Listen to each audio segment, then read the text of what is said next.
Hi everyone. So this is the chapter continuity and differentiability. इस exercise 5.1 का हम third part कर रहे हैं जो कि लास्ट पार्ट भी है. इसमें हम अलजेब्रा ऑफ कंटिन्यूअस फंक्शन और कंपोजिट फंक्शन की कंटिन्यूटी के बारे में डिस्कस करेंगे.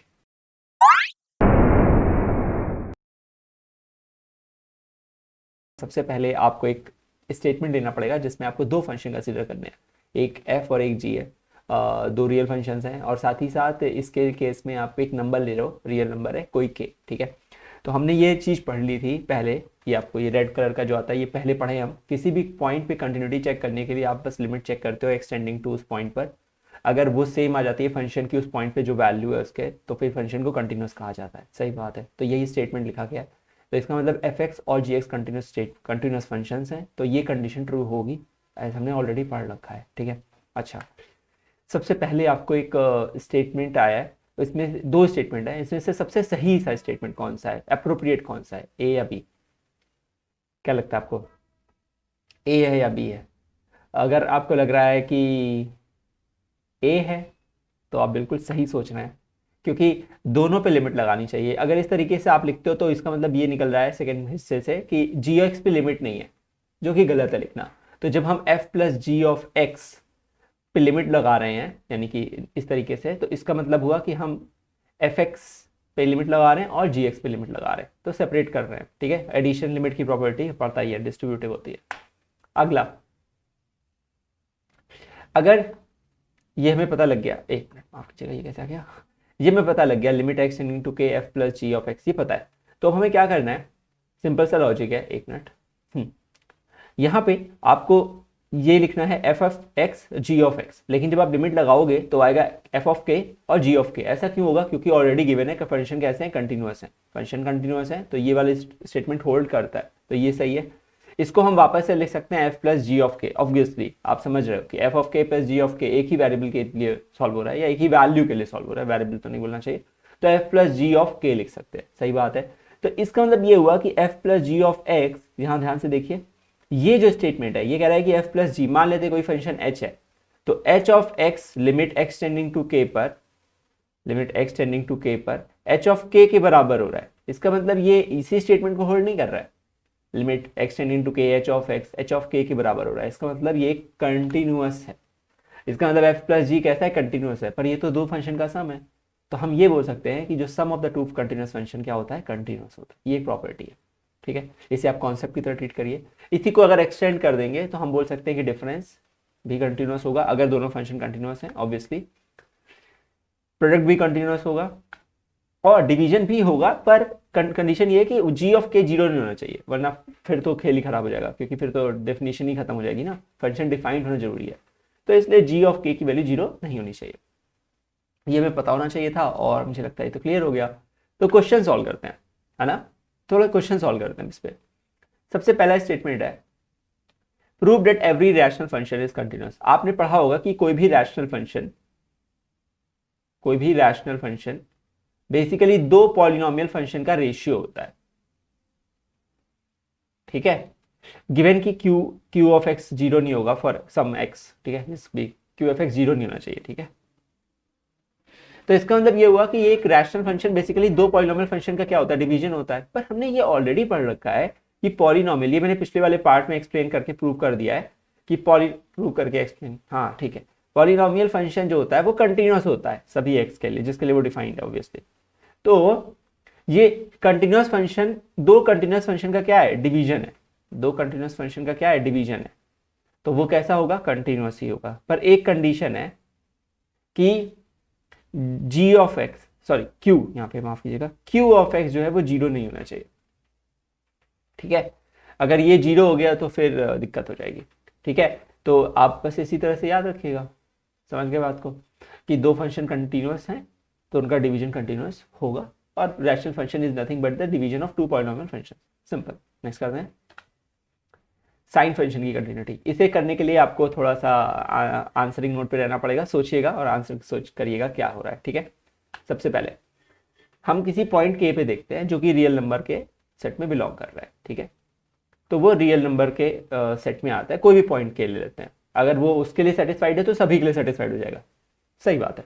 तो सबसे पहले एक बात बताइए, अगर मुझे लेफ्ट हैंड लिमिट निकालनी है, वही तो निकालनी होती है, तो लेफ्ट हैंड लिमिट क्या होगी x इक्वल टू के पे, x टेंडिंग टू के माइनस साइन ऑफ x, ये इस तरह लिखी जाएगी या इस तरह लिखी जाएगी, क्या लगता है आपको?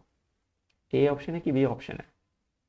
अगर आपको लग रहा था कि ए ऑप्शन है तो गलत है, ऑप्शन बी सही है।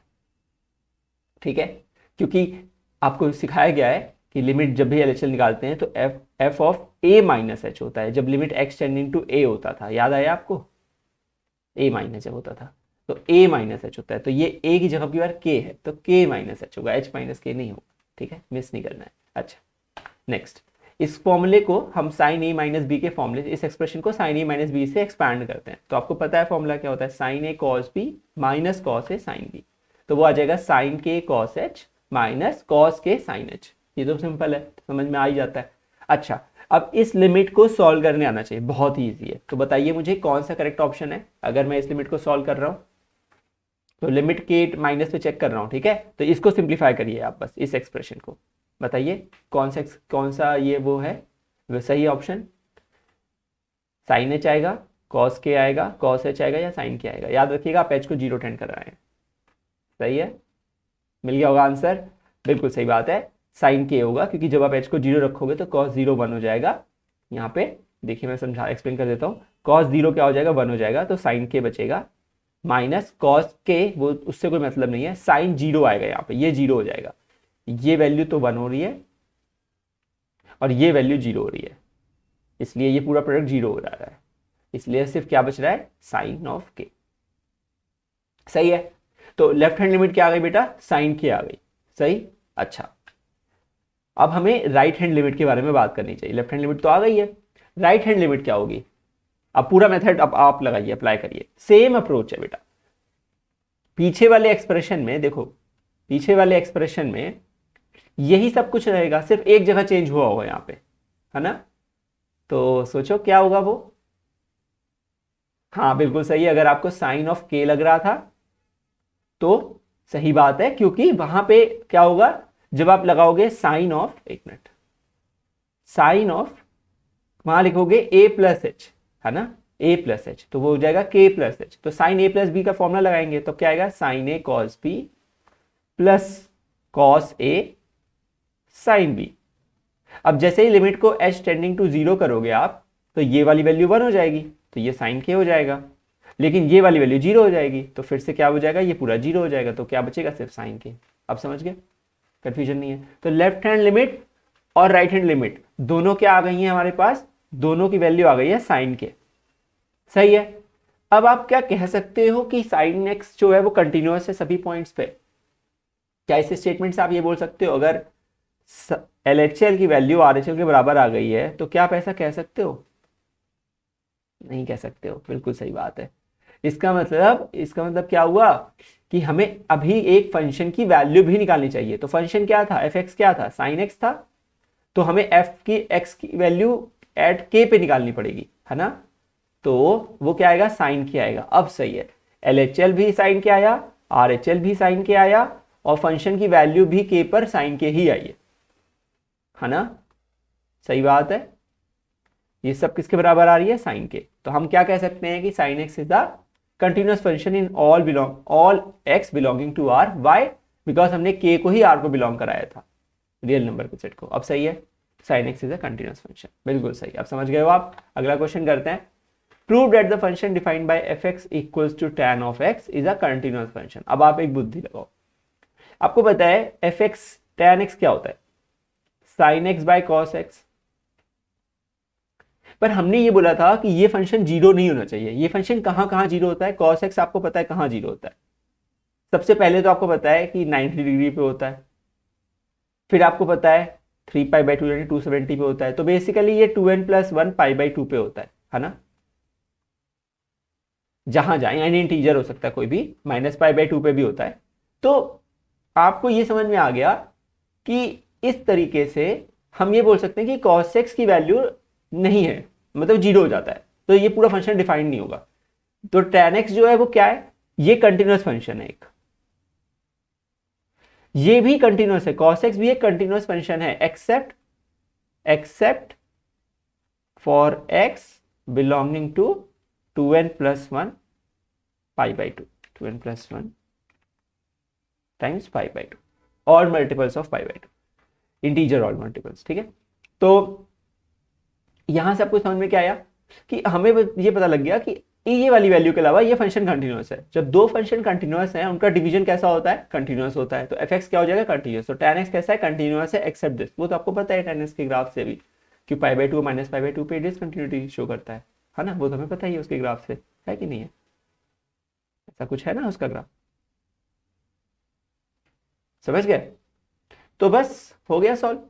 ठीक है, नेक्स्ट पार्ट है, ये लास्ट, पूरा लास्ट पार्ट है। ठीक है, बहुत लेकिन बहुत इंपॉर्टेंट है। चलिए, तो अब हम कंपोजिट फंक्शन के लिए कंटिन्यूटी चेक करेंगे। इसके लिए आपको बस कंपोजिट फंक्शन के बारे में एक बात बता दूं कि जब आपको दो फंक्शन दिए जाते हैं f(x) और g(x), ठीक है बेटा, और आपसे कोई बोले कि f of g of x क्या होगा, तो उसके लिए डिफाइन होने के लिए जो gx की जो रेंज होती है ना, उसको हमें fx की डोमेन के अंदर ही होना चाहिए, यानी या gx की रेंज जो होना चाहिए वो सबसेट होनी चाहिए डोमेन ऑफ fx।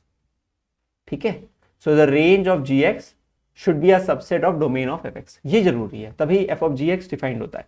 बस इसको बताना चाहिए। चलिए, मैं आपसे कुछ क्वेश्चन पूछूंगा डिटेल्ड में, फिर डिस्कशन हम इसी में साथ में करेंगे। ठीक है, चलिए, सबसे पहला है कंटिन्यूटी ऑफ कंपोजिट फंक्शन के अंदर दो फंक्शन लिए गए हैं fx और gx। आप देख लीजिए, पढ़ लीजिए, कोई दिक्कत नहीं है। fx and gx both are continuous at x equal to 2। आपको क्या लगता है, क्या दोनों कंटिन्यूअस हैं x इक्वल टू 2 पे? इंडिविजुअल की बात हो रही है, कंपोजिट फंक्शन के लिए बात नहीं हो रही अभी। ठीक है, क्या लगता है x इक्वल टू 2 पे?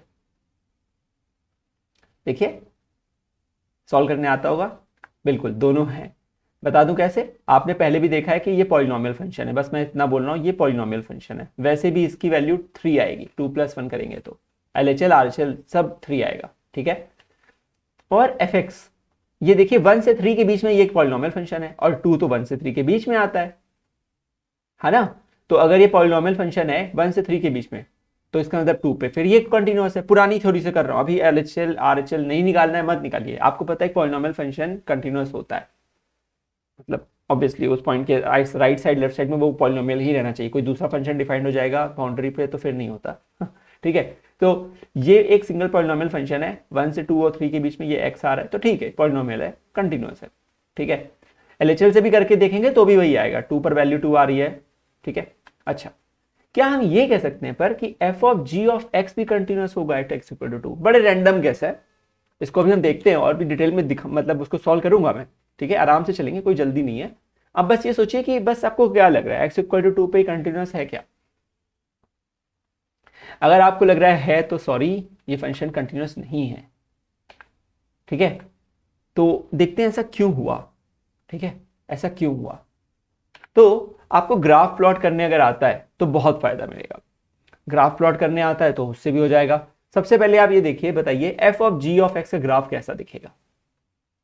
f of g of x का ग्राफ बताइए कैसा दिखेगा? देखिए, डिसकंटिन्यूटी दिखा रहा है, दोनों ही ग्राफ साफ दिखा रहा है ना। ये यहाँ पे ओपन सर्किल है, क्लोज्ड है, फिल्ड है, ओपन है। तो आपको क्या लगता है दोनों में से कौन सा ग्राफ है f of g of x का? मतलब आपको ये वैल्यू इसके अंदर डाल के इससे ग्राफ बनाना है, कौन सा ग्राफ लगता है?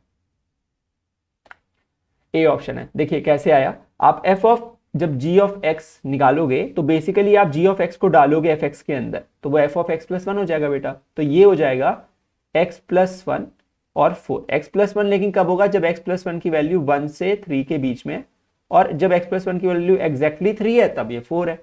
थोड़ा सिंप्लीफाई करेंगे तो पाएंगे ये x+1 है, x+1 जब 0 से लेके 2 है, और x इक्वल टू 2 पे ये 4 है। अब ध्यान से देखो, यहां पे 0 से 2 है, सही बात है।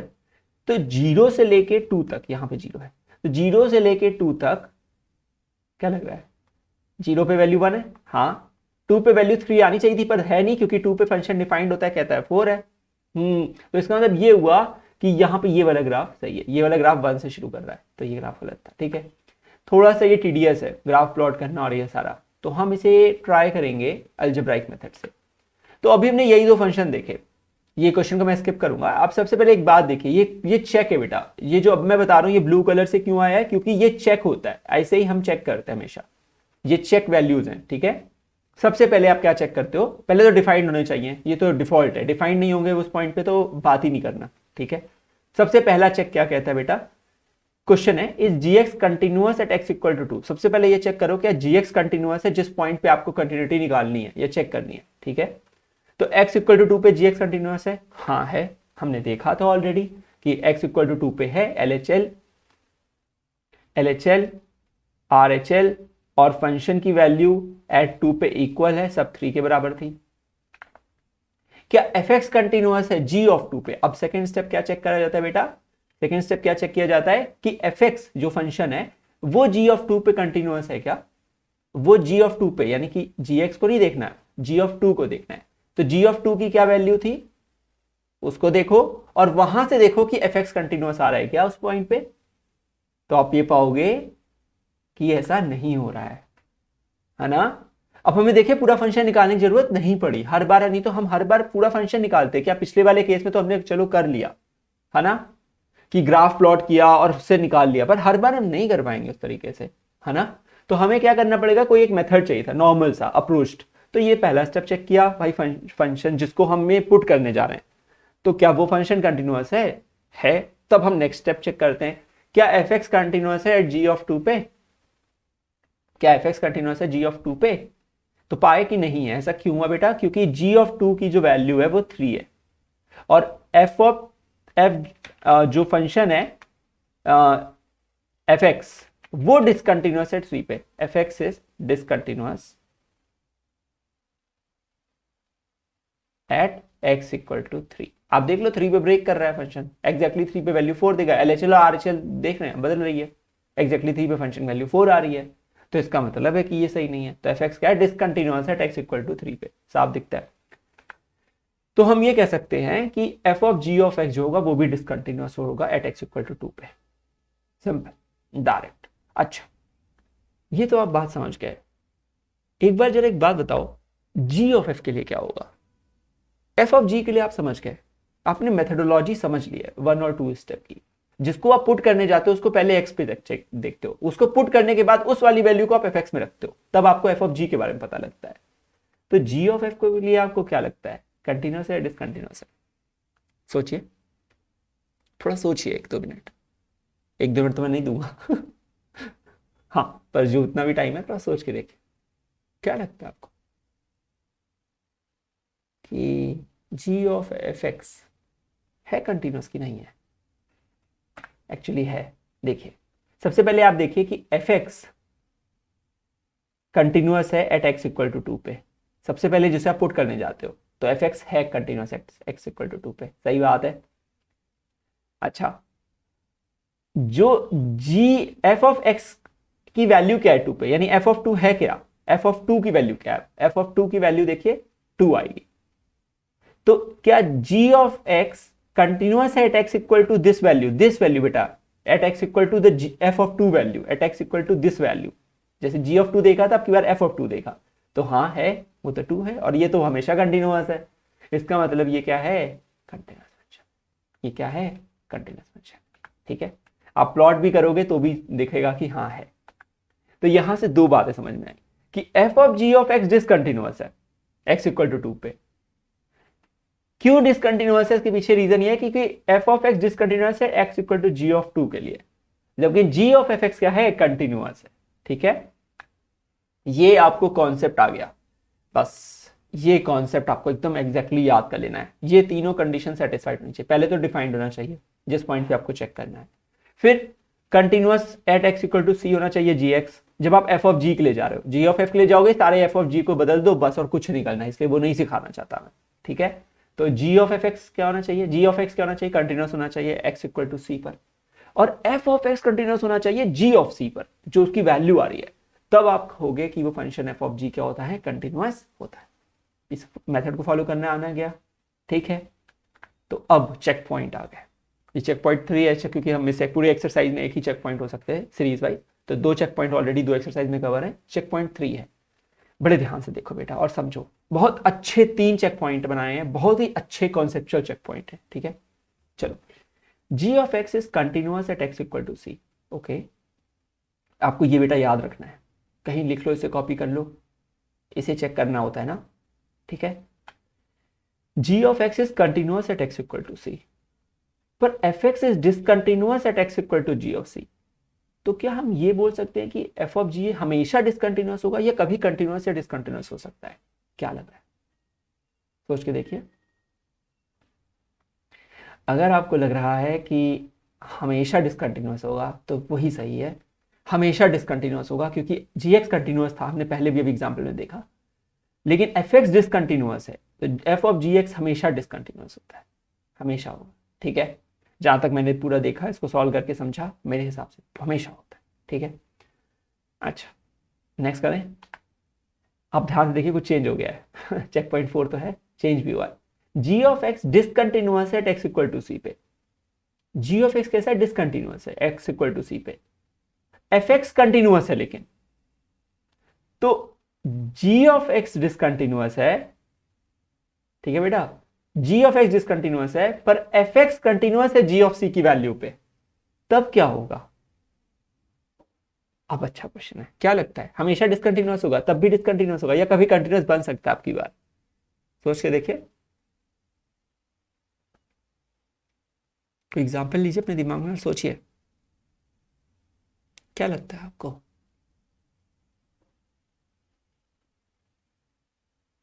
अगर आपको लग रहा है हमेशा डिसकंटिन्यूअस होगा इस बार, तो गलत है, कंटिन्यूअस भी हो सकता है और डिसकंटिन्यूअस भी। एग्जाम्पल दिखाता हूं आपको।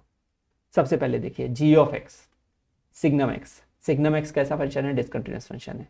एक्स इक्वल टू जीरो पे चेक करते हैं, ठीक है। एक्स इक्वल टू जीरो पे सिग्नम एक्स कैसा है? डिसकंटिन्यूअस फंक्शन है। हमको पता है सिग्नम एक्स का ग्राफ, है ना, तो सिग्नम एक्स तो डिसकंटिन्यूअस फंक्शन है। एफ एक्स इक्वल टू 5 ले लिया, ये तो कंटिन्यूअस फंक्शन है एक्स इक्वल टू जीरो पे, सही। अब जब आप F of G of X निकालोगे तो सिग्नम एक्स डालोगे, यहाँ है ही नहीं सिग्नम एक्स को रखने के लिए कुछ, तो ये तो 5 आएगा अभी भी, है ना, अभी भी 5 आएगा, तो ये कंटिन्यूअस हो गया, क्योंकि एफ एक्स कैसा फंक्शन है? एफ एक्स तो ये है 5, हमेशा 5 है, तो भाई कंटिन्यूअस है। एक्स इक्वल टू जीरो पे एफ ऑफ जी क्या है? कंटिन्यूअस है। अब देखो ये वाला केस देखो, सेकंड केस, ये फर्स्ट केस था बेटा, ये सेकंड केस देखो।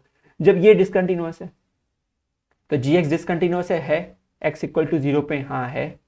F X equal to mod X ले लिया, ये कैसा है? ये कंटिन्यूअस है एक्स इक्वल टू जीरो पे, बिल्कुल मॉड एक्स का ग्राफ ऐसा होता है और ये कंटिन्यूअस फंक्शन होता है, सही बात है, तो ये तो कंटिन्यूअस है।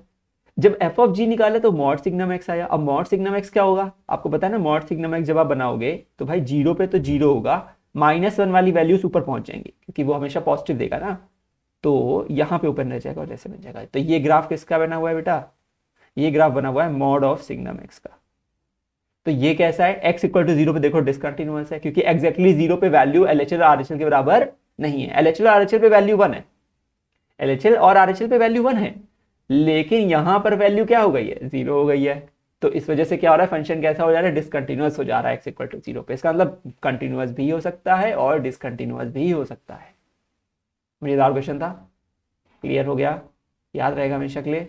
एक और चेक पॉइंट है बेटा, अगर दोनों डिसकंटिन्यूअस हैं तब ध्यान से सुनो, जी एक्स डिसकंटिन्यूअस है at X equal to C पे, और एफ एक्स डिसकंटिन्यूअस है at X equal to G of C पे, X equal to G of C पे, यानी इसकी जो भी वैल्यू आएगी सी डाल के, उस वैल्यू पे एफ एक्स भी डिसकंटिन्यूअस है। अब दोनों डिसकंटिन्यूअस है, अब क्या होगा? अब क्या होगा? हमेशा डिसकंटिन्यूअस होगा, यानी दोनों डिसकंटिन्यूअस, या अभी भी कंटिन्यूअस या डिसकंटिन्यूअस हो सकते हैं। थोड़ा सोचो, अभी जो समझाया उस वाले एग्जाम्पल से सोच के देखो एक बार, क्या लगता है? क्या हमेशा लगता है?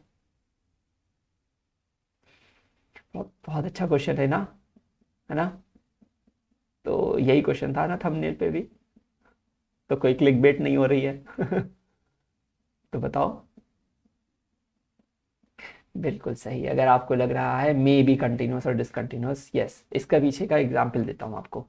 आप अज्यूम करो कि जी ऑफ एक्स, माफ कीजिएगा, जी ऑफ एक्स जो है वो है signum of X, signum x, ठीक है, सिग्नम एक्स, ये तो डिसकंटिन्यूअस है, किस पर? At X equal to zero पर सिग्नम एक्स डिसकंटिन्यूअस है, तो ये तो वैलिड है, G X is discontinuous at X equal to C, valid है। एफ एक्स को हम डिफाइन करते हैं इस तरीके से, थोड़ा अलग तरीके से करेंगे। ये मॉड एक्स, ये मॉड एक्स की वैल्यू है जब x 0 नहीं है, और जब एग्जैक्टली 0 है तो ये वैल्यू 1 देता है। तो इसका ग्राफ कैसे दिखता होगा बेटा, ऐसा कुछ दिखता होगा। सही है। इस तरह का फंक्शन एनसीईआरटी की बुक में है, उन्होंने ये वाली वैल्यू नहीं ली है, ठीक है, यहां पे हमने ले लिया है। तो देखो ये यहां पर देखो ये कैसा है, डिसकंटिन्यूअस फंक्शन है ना, क्योंकि x इक्वल टू 0 पे वैल्यू 1 है और अदरवाइज ये मॉड x का ग्राफ है। अब जब आप निकालोगे f ऑफ, तो 0 पे ये डिसकंटिन्यूअस फंक्शन है, तो जब आप f of g of x निकालोगे तो क्या लिखोगे, f ऑफ सिग्नम x, क्योंकि सिग्नम x को आपको पुट करना है f के अंदर। तो जब आप रखोगे तो यहां क्या लिखोगे, mod of signum x। Obviously जब मॉड ऑफ सिग्नम x, जब सिग्नम x 0 नहीं है, तो सिग्नम x 0 नहीं है मतलब x 0 नहीं है। तो सिग्नम x कब 0 नहीं होता है, सिग्नम x कब 0 नहीं होता है, जब x 0 नहीं होता है ना, जब x 0 नहीं होता है। यही तो सिखाया गया है सिग्नम x की थ्योरी में। सिग्नम x तभी 0 नहीं होता है जब x 0 नहीं होता है, और जब x 0 होता है सिग्नम x भी 0 होता है, यानी जब सिग्नम x 0 होता है तब x 0 होना चाहिए। तो ठीक है, तो यहां से वैल्यू आएगी ये 1 आएगी, लेकिन यहाँ पे क्यों, क्योंकि आप तो सिग्नम x को fx में रख रहे हो ना, आप सिग्नम x को किस में रख रहे हो, fx में रख रहे हो। यहाँ थोड़ी है x रखने के लिए, रिप्लेस करने के लिए, यहाँ तो 1 है, ये फिक्स है। अब देखो ये ग्राफ, अब देखो, अब यहाँ पे देखो बेटा, ये जो ग्राफ है ध्यान से देखो, ये है जब 0 नहीं है तो मॉड सिग्नम x का ग्राफ कैसा होता है, ऐसा होता है। लेकिन जब x 0 नहीं है तब, तो जब x 0 है तब कैसा है, तब वो 1 है। ओके, तो ये भी 1 था और ये अभी भी 1 हो गया, तो कंटिन्यूअस बन गया, देखा, बन गया ना, है ना। तो ये हमारा मेरा किसी टीचर के साथ डिस्कशन हुआ था और उनके साथ उन्होंने ये सजेस्ट किया था एग्जाम्पल, बहुत अच्छा एग्जाम्पल है ना। तो आपको पता लगा कि ये function f of g of x continuous है। डिसकंटिन्यूअस के तो 1000 एग्जाम्पल हैं, आप सिर्फ मॉड x ले लो हो जाएगा, मॉड x कह रहा हूं, आप फ्रैक्शन ऑफ x ले लो, है ना, कहीं भी ले लो, ग्रेटेस्ट इंटीजर ले लो, ठीक है, वो बन ही जाएगा मेरे ख्याल से, आई गेस सो बन जाएगा। ग्रेटेस्ट इंटीजर तो 0 पे डिसकंटिन्यूअस है ना, इंटीजर पॉइंट पे, है ना, तो बन जाएगा कुछ ना कुछ तो बन ही जाएगा कि डिसकंटिन्यूअस ही रह जाएगा। डिसकंटिन्यूअस करने के बहुत एग्जांपल हैं, कंटिन्यूअस करने के एग्जांपल बहुत कम थे, तो ये एक वो एग्जांपल है जिसमें ये हो रहा है। ये अगर आपने फंक्शन को सिलेक्ट कर लिया तो आपकी बात बन जाएगी, तो बी वाला ऑप्शन इज पॉसिबल। सही है, सही लगा, चलो भाई, अच्छा लगा तो बहुत अच्छी बात है। हम सॉल्व करेंगे कुछ एग्जाम्पल, 2 क्वेश्चन रह गए, एक्सरसाइज जो 5.1 है पूरी कंप्लीट कर देगी, एक एक क्वेश्चन सॉल्व कर दिया किताब से, एक एक लाइन सॉल्व कर दी किताब से, बस 2 क्वेश्चन खत्म करते हैं, बहुत ही आसान क्वेश्चन है। Show that the function defined by this is continuous. भाई अगर हम एक फंक्शन ले लें, इसको fx लिखा हुआ है, इसको फिर fx मत लेना, एक फंक्शन ले लो g ऑफ x, उसको ले लो sin x, एक फंक्शन ले लो h ऑफ x, उसको ले लो x स्क्वायर, तो x स्क्वायर को sin x के अंदर डाल रहे हो, यानी कि g of h of x निकाल रहे हो। सही है, तभी तो sin x स्क्वायर बनेगा जब आप x स्क्वायर को x की जगह रिप्लेस करोगे sin वाले के अंदर। ठीक है, तो हमें क्या चेक करना होता है, जिसको पुट करने जा रहे हो, किसको पुट करने जा रहे हो आप, फर्स्ट स्टेप, किसको पुट करने जा रहे हो, h ऑफ x को। ये क्या है, कंटिन्यूअस है, किस पर, x इक्वल टू कोई भी वैल्यू हो belonging to r, yes it is, for all x belonging to r hx equal to x square is continuous function. Obviously x square is a polynomial function, it's a continuous function for all x belonging to r, correct. अब अगर मैं x square बोल रहा हूं तो किसी भी value के लिए, तो let suppose at x equal to k value के लिए, जहां पे k बिलोंग करता है r को, ये लिख देते हैं, है ना। ठीक है, तो अब सेकंड क्या चेक करते हैं कि भाई g of x, second check करेंगे जिसके अंदर रखने जा रहे हो, g of x sin x, क्या ये कंटिन्यूअस है at x equal to this value which is k square. Obviously है, sine is a continuous function, so sine of k square is a continuous function है, इसका मतलब for all k belonging to r, yes it is. फिर से समझो क्या हुआ, first step you check for the function you are going to put, उसमें आप देखते हो कि वो किसी k वैल्यू के लिए है कि नहीं है, हाँ है भाई, वो है, सही बात है, ठीक है। फिर दूसरा आप बोलते हो g of x equal to sine X, इसमें आप रखते हो उसकी आउटपुट वैल्यू, पहले वाले फंक्शन की आउटपुट वैल्यू रखते हो, तो अगर मैं यहाँ पे k रखूंगा तो यहाँ k स्क्वायर नहीं बनेगा, तो इसमें हम x को रिप्लेस किससे करेंगे बेटा, k स्क्वायर से। तो क्या sine of K square continuous है? ऑब्वियसली कंटिन्यूअस है, sine is a continuous function for all values of X belonging to R, और के स्क्वायर भी कोई रियल नंबर ही होगा, क्योंकि अगर के रियल नंबर है तो है, तो इसका मतलब क्या होगा कि भाई, इसका मतलब होगा कि g of h of x क्या होगा? कंटिन्यूअस होगा एट x इक्वल टू, जिसमें शुरू किए थे k, where k belonging to r, और which is nothing but our f of x. So sine x square sorry is a continuous function. हो गया. नेक्स्ट करते हैं last question and this whole exercise will finish. Great. Show that the function f defined by this. अब की बार g of x ले लो. देखो ये 1 minus X plus mod x फिर मॉड के अंदर जा रहा है, ऐसे लग रहा है ना, 1 minus X plus mod x फिर मॉड एक्स के अंदर जा रहा है, तो 1 minus X plus mod X ले लो, और h ऑफ एक्स क्या ले लो? मॉड एक्स ले लो.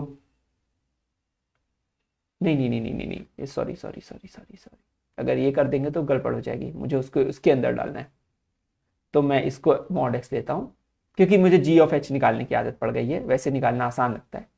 ठीक है, आप h ऑफ g निकाल देते हैं, वहां पे कुछ फर्क नहीं पड़ जाता, लेकिन बस अब पहले सिखा दिया g ऑफ h, तो फिर क्यों चेंज करूं अभी, बस और कोई मतलब नहीं है. अब इस पूरे एक्सप्रेशन को अगर मैं x की जगह रिप्लेस करूंगा तो यही तो मिल जाएगा, fx ही तो मिल जाएगा. तो fx है क्या? बेसिकली fx अगर देखा जाए तो वो g of h of x है. सही बात है. अच्छा, तो अब एक बात सोचो, हमें ये पता लग गया 1 minus X plus mod X, ये फंक्शन किसी भी value x equal to k पर कंटिन्यूअस है, अगर k बिलोंग करता है रियल नंबर के सेट में, किसी भी k वैल्यू पर है 1 माइनस के प्लस मॉड ऑफ k. अब इसको चेक करो, अगर k पॉजिटिव है पहले, तब ये क्या बनेगा? 1 माइनस एक्स, तो k पॉजिटिव पे चेक करो, तो k या x पॉजिटिव पर ये होगा 1 माइनस एक्स प्लस एक्स, जो कि 1 है. 1 तो हमेशा कंटिन्यूअस होता है, तो विच इज ऑलवेज कंटिन्यूअस. जब x पॉजिटिव है तो ये 1 माइनस एक्स प्लस एक्स यानी कि 1 है, हमेशा कंटिन्यूअस है. और जब x निगेटिव है, तब ये फंक्शन क्या होगा बेटा? 1 माइनस एक्स यानी कि 1 minus 2x. Again it is always a continuous function, again a polynomial function in x. So hx being a polynomial function in x for all values of x, either positive or negative, उसके अंदर मैं k रखूंगा तो वो function हमेशा continuous होगा. आपको यही बोलना है. It's a polynomial function, so k belonging to r, it will be, for k positive r, it will be continuous, for k negative r, it will be continuous. तो सभी r के लिए कंटिन्यूअस हो जाएगा, तो इसका मतलब hx तो कंटिन्यूअस है. अब इसका आउटपुट कंटिन्यूअस है. अरे भाई, मॉड x एक कंटिन्यूअस को दूसरे कंटिन्यूअस में रख रहा हूं, mod x is continuous for all k belonging to, ये कोई भी वैल्यू देगा, एक वैल्यू तो देगा, और मॉड x तो पूरा कंटिन्यूअस फंक्शन है, मॉड x नहीं ब्रेक थोड़ी करता है. आप कोई भी वैल्यू रख दो, आप 1 रखोगे तो भी कंटिन्यूअस है, आप 1 माइनस 2k टाइप की वैल्यू रखोगे तो भी कंटिन्यूअस है. तो इसीलिए g ऑफ x भी कंटिन्यूअस है एट h ऑफ k, जो भी आउटपुट देगा उस पर ये क्या है? कंटिन्यूअस है. इसका मतलब क्या बोल सकते हो आप कि g of h of x क्या होगा? कंटिन्यूअस होगा. थर्ड प्रोसेस से पहले आप चेक करते हो x को डाल के hx में, जो आउटपुट आता है उसको आप डालते हो g ऑफ x के अंदर और देखते हो कि क्या अभी भी वो कंटिन्यूअस है. फिर आप बोल देते हो कि हाँ, तब g of h of k continuous है, क्योंकि k बिलोंग कर रहा है रियल नंबर को, तो किसी भी रियल नंबर के लिए ये क्या होगा? कंटिन्यूअस होगा. समझाने की प्रक्रिया समझिए. लिखना तो वो एनसीईआरटी के एग्जाम्पल है, तो एनसीईआरटी की बुक से आप देख ही लोगे सोल्यूशन में, लेकिन फिर भी मैंने डिटेल एक्सप्लेन कर दिया है. This marks the completion of this exercise. I will be solving all the questions of the exercise 5.1 now. एक वीडियो में I will solve all the questions. 34 questions are there. 34 question मैं पूरे solve कर दूंगा. 68 नहीं, 34 क्वेश्चंस मैं पूरे solve कर दूंगा. ठीक है. I hope you have enjoyed this part. This was a small, not small, a lot of energy has been gone into it to prepare these kind of slides. I hope you have liked it. Thanks for watching. We'll see you in the next video. Take care. आपका homework है इस बार